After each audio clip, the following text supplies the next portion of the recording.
syahadat. Bismillahirrahmanirrahim. Assalamualaikum warahmatullahi wabarakatuh. Alhamdulillah, wassalatu wassalamu ala rasulillah wa ala alihi wa sahbihi wa man walah, amma ba'd. Para jemaah sekalian, kaum muslimin yang semoga kita semua dirahmati oleh Allah Subhanahu wa taala. Insyaallah pada kajian yang ke-9 ini kita akan lanjutkan membahas masih terkait tentang melafadzkan niat. Apakah ada dalilnya melafadzkan niat tersebut? Ini yang insya Allah akan kita bahas.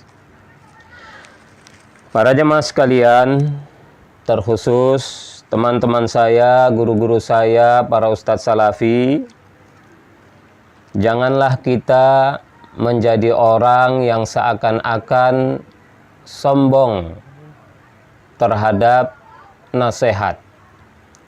Ketika disampaikan penjelasan para ulama salaf, fatwa para ulama salaf dalam berbagai masalah yang beda dengan keyakinan kita, termasuk masalah melafadzkan niat, janganlah kita mengatakan itu kan pendapat ulama, kita ikut dalil, bukan ikut ucapan ulama.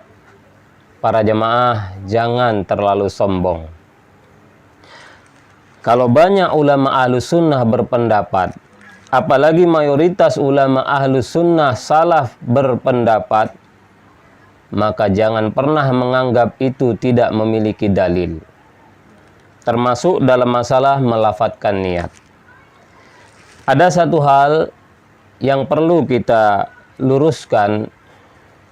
Cukup sering para ustadz-ustadz kita, para ustadz salafi cukup sering terkait melafadzkan niat mengatakan bahwa tidak ada satupun dalil yang sahih Nabi melafadzkan niat ketika akan sholat.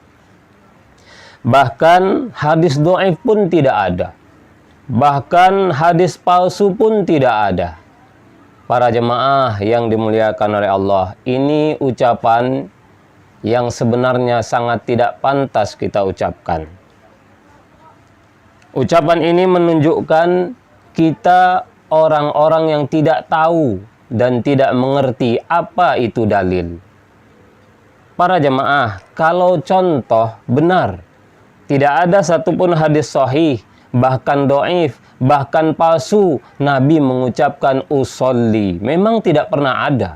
Kalau contoh tidak ada. Namun dalil itu bukan hanya contoh, para jemaah. Ini gagal faham yang sangat berat.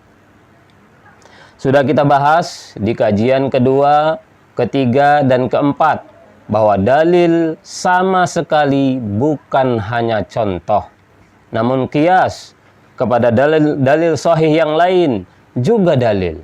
Dalil umum juga dalil. Dalil itu tidak hanya contoh, para jemaah. Termasuklah masalah melafadzkan niat. Ternyata dalilnya banyak. Hadis sahih Nabi melafadzkan niat di beberapa ibadah. Itulah yang dikiaskan oleh para ulama ahlus sunnah, ulama salafi, untuk membolehkan, bahkan menganjurkan melafadzkan niat sholat dan lain-lainnya. Kita lihat dalilnya. Pertama, hadis riwayat Muslim dari sahabat Anas bin Malik. Kata sahabat Anas, sami'tu an-nabiyya sallallahu alaihi wasallam yaqul, labbaika umratan wa hajjan. Kata Anas bin Malik, aku telah mendengar Nabi sallallahu alaihi wasallam bersabda, mengucapkan, aku sambut panggilanmu ya Allah, labbaika umratan, untuk umrah, wa hajjan, dan untuk haji. Ini dalilnya. Nabi di sini melafadzkan niat. Kata siapa? Kata Imam As-Suyuti dalam kitab beliau Syarah An-Nasa'i, Imam As-Suyuti mengatakan kalimat umratan wa hajjan, nasab baris atas, itu karena ada kata kerja yang tersembunyi. Ini yang belajar bahasa Arab ngerti. Apa yang tersembunyi? Yang tersembunyi adalah uridu au nawaitu. Jadi artinya Nabi mengatakan, kusambut panggilanmu ya Allah, aku ingin umroh, aku berniat umroh, aku ingin haji, aku berniat haji. Maka ini adalah melafatkan niat. Syekh bin Baz dalam fatwa beliau mengatakan, an-niyatu mahalluhal qalbu wa yustahabbu ma'a dhalika ayyatalaffadha fayaqulu Allahumma labbaika hajjan hatta yu'akkida ma fil qalbi bil lafzi. Secara ringkas, kata Syekh Ibnu Baz bahwa niat itu tempatnya di dalam hati. Namun dianjurkan dengan niat di dalam hati itu seseorang melafatkannya dengan mengucapkan Allahumma labbaika hajjan, ya Allah, ku sambut panggilanmu, aku ingin haji. Sehingga yu'akkida ma fil qalbi bil lafzi, sehingga melafatkan niat yang dia ucapkan itu dapat menguatkan niat yang di dalam hati. Para jemaah, ternyata hadis riwayat Muslim tadi, kata Syekh bin Baz, adalah dalil Nabi melafatkan niat. Bahkan kata Syekh bin Baz, para sahabat pun semuanya ikut melafatkan niat. Jadi hadis itu tentang melafatkan niat. Bedanya, Syekh bin Baz dan beberapa ulama salafi yang lain mengkhususkan. Itu saja masalahnya. Mereka mengkhususkan hanya di waktu haji itu saja. Sedangkan ulama salafi lain yang lebih salaf sama sekali tidak mengkhususkan. Kenapa para jemaah? Karena di hadis tersebut tidak ada sedikit pun indikasi pengkhususan. Maka itu yang lebih benar. Karena mengkhususkan sesuatu, kata ulama, harus jelas. Indikasi pengkhususannya harus jelas. Di hadis ini tidak ada sedikit pun indikasi itu. Nabi mengucapkan labbaika umratan, labbaika hajjan, selesai. Tidak ada sedikit pun indikasi pengkhususan, tidak ada. Berarti ini bimbingan dari Nabi, ibadah itu niatnya boleh dilafatkan. Dalil kedua, hadis riwayat Abu Daud disahihkan oleh Syekh Al-Albani rahimahullah, yaitu tentang menyembelih hewan kurban. Dari sahabat Jabir, dzabaha, bahwa anna Nabiyya sallallahu alaihi wasallam dzabaha yaumal 'idi kabsyaini. Thumma qala bismillahi wallahu akbar, Allahumma hadza minka walak, Allahumma taqabbal minni. Kata sahabat Jabir bahwa Nabi sallallahu alaihi wasallam menyembelih di hari raya 2 kambing. Hari raya kurban, 2 kambing. Kemudian Nabi berucap dengan nama Allah, Allah Maha Besar, ya Allah, ini sembelihan darimu dan karenamu, walaka, karena engkau ya Allah, untuk engkau ya Allah, terimalah sembelihan kurbanku ini. Hadis sahih riwayat Abu Daud. Para jemaah, Nabi mengatakan laka, ya Allah, aku menyembelih kurban ini karena engkau, dan itu niat para jemaah. Kita sering mengatakan sudah otomatis. Sudah otomatis. Nabi itu menyembelih itu karena Allah. Sudah otomatis. Sehingga tak perlu diucapkan. Kenapa Nabi ucapkan? Karena Nabi ingin mengajarkan bahwa niat itu boleh diucapkan, bahkan dianjurkan. Sekali lagi para jemaah, bedanya sebagian ulama salafi mengatakan khusus nyembelih kurban saja. Padahal tidak ada indikasi pengkhususan sama sekali. Syekh Al-Fauzan dalam fatwa beliau mengatakan at-talaffudzu bin niyyati la yajuz li'annahu minal bid'ah. Melafatkan niat itu tak boleh karena itu bid'ah. Benar, ini keyakinan Syekh Fauzan. Namun, kata beliau, tidak boleh melafadzkan niat illa fi mas'alataini, kecuali di dua masalah saja. Yang pertama, indal ihrami bin nusuki, ketika ihram ingin melaksanakan manasik umroh dan haji. Tadi, itu satu, melafadzkan niat. Labbaika umratan au labbaika hajjan. Dia mengucapkan, kusambut panggilanmu ya Allah, aku ingin umroh, aku ingin haji. Wathaniyah, dan yang kedua, inda dzabhil hadi awil udhiyati awil aqiqati, ketika menyembelih hewan kurban ketika haji, atau hewan kurban di hari raya haji bagi yang tidak haji, awil aqiqah, atau ketika menyembelih hewan akikah. Para jemaah yang dimuliakan oleh Allah, ternyata dua hadis tadi dalil yang sangat jelas, kata ulama salafi ahlus sunnah, Nabi melafadzkan niat. Bedanya, sebagian ulama mengkhususkan, seperti Syekh Fauzan mengatakan bahwa melafadzkan niat hanya boleh di dua kasus itu saja. Sedangkan ulama salafi yang lebih salafi lagi, yang sudah kita bawakan dalam pertemuan yang lalu, mengatakan tidak khusus. Boleh itu untuk menguatkan yang di dalam hati. Dalilnya dua hadis sahih. Maka belajarlah para jamaah, tambah wawasan, tambah ilmu. Kita ini, para ustadz kita, walau belajar lama di luar negeri, bahkan ada yang gelarnya LC, MA, doktor, masih dangkal ilmu kita para jemaah, masih dangkal. Jangan merasa sudah hebat, terus memberi kesimpulan-kesimpulan tanpa mau mendalami lagi. Memang sebagian ulama berpendapat seperti itu. Namun belajarlah, kita seorang salafi. Katanya ikut dalil, tidak ikut ulama saja. Kalau ulama berpendapat, kaji. Pelajari, teliti apa argumentasi ulama itu. Jangan hanya membebek, mengikut saja. Para jemaah, lihat dalil mereka, hargai. Syekh bin Baz berdalil itu khusus. Sedangkan ulama-ulama lain yang sudah kita sampaikan, Ibnu Qudamah, Ibnu Muflih, para ulama-ulama besar ahlus sunnah tidak mengkhususkan. Dan tidak ada indikasi pengkhususan di dalil-dalil tersebut. Sehingga ini yang lebih kuat. Kenapa kita serang? Kenapa kita kesankan bahwa usolli dan semisalnya bukan salafi, bukan ahlus sunnah? Para jemaah, ini kekeliruan. Kemudian, yang cukup sering juga, sebagian ustadz-ustadz kita mengatakan, bahkan para imam madhab pun tidak pernah menganjurkan melafadzkan niat.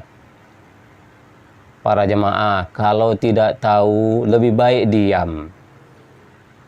Kaji terlebih dahulu. Benarkah ulama-ulama 4 madhab tidak ada yang menganjurkan melafadzkan niat?